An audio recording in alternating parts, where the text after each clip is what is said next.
Salut, salam tout le monde, c'est Soussou. Aujourd'hui, je vais vous montrer comment, avec une petite pâte feuilletée ronde, j'ai fait des très beaux feuilletés. Il vous faut du jambon ou du cachir, ce qu'il vous reste. Vous connaissez Soussou. Vous allez découper un carré dans votre pâte feuilletée ronde. Si votre pâte elle est carrée ou rectangulaire, c'est encore mieux. Mais nous avons besoin de faire des petits carrés dans la pâte pour pouvoir faire un beau pliage. Vous voyez la boîte en bas de la vidéo. Dedans, j'ai mis un peu de Saint-Mauré. Si vous avez du carré frais, vous mettez du carré frais ou du Philadelphia. Tout ce qui est fromage à tartiner. Et j'ai rajouté un tout petit peu de crème fraîche, mais normalement, dans la vraie recette, il n'y avait pas de crème fraîche. Donc, si vous n'avez pas de crème fraîche, vous ne mettez pas de crème fraîche. Et si vous êtes au régime, vous ne mettez pas aussi de crème fraîche. Et j'ai rajouté un peu d'emmental râpé. J'ai bien mélangé mon mélange et j'ai coupé des petits bouts de jambon parce que j'avais du jambon. Comme je vous ai dit, si vous avez du cachir, vous mettez du cachir, vous mettez selon vos goûts. Moi, c'était des tranches de dinde. Vous vous cassez pas la tête, vous mettez ce que vous avez dans votre frigo qui ressemble et que vous aimez.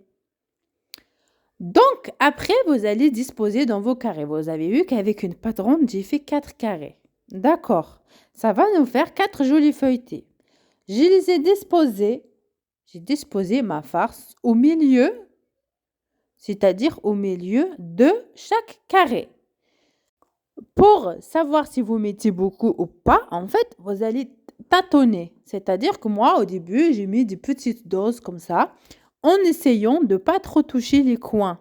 Vous voyez comme j'ai fait? Vous pouvez vous inspirer de ma recette et de ma vidéo. Allez, mets la vidéo, fais-le avec moi si tu veux. Si vous avez des enfants, les enfants, ils adorent ça. Après, pour ma part, je ne suis pas une enfant et j'ai beaucoup aimé cette recette, hein.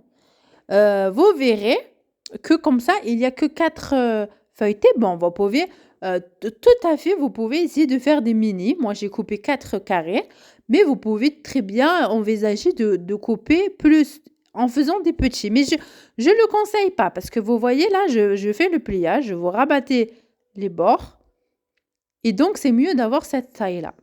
Après, ce que je voulais vous préciser, voilà, vous ramenez tous vos coins au milieu.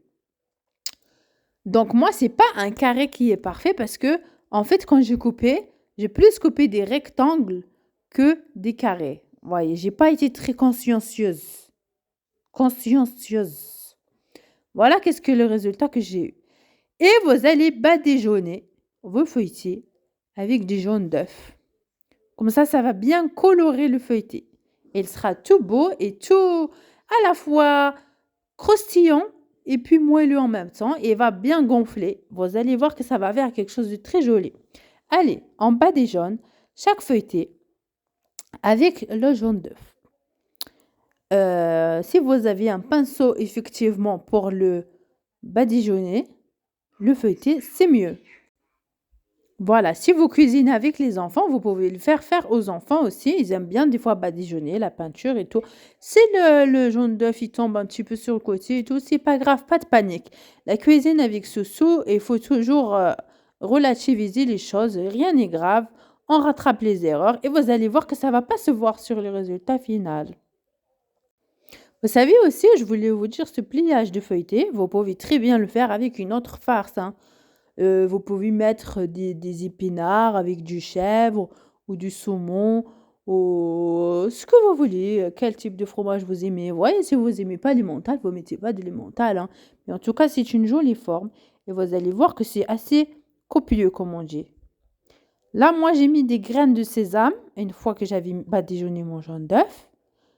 Vous allez voir que ça va bien rajouter un goût et que ça va être esthétique. Si vous n'aimez pas les graines,